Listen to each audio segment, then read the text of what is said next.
முருகன் கையில் வேல் இருக்கு தெரியுமா? அது முன்வினையை அகற்றிவிடும் புரியுமா? முருகன் கையில் வேல் இருக்கு தெரியுமா? அது முன்வினையை அகற்றிவிடும் புரியுமா?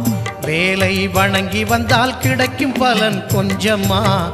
தாளை பணிந்து விட்டால் விதியும் நம்மை மிஞ்சுமா? வேலை வணங்கி வந்தால் கிடைக்கும் பலன் கொஞ்சமா? தாளை பணிந்து விட்டால் விதியும் நம்மை மிஞ்சுமா? அந்த முருகன் கையில் வேல் இருக்கு தெரியுமா?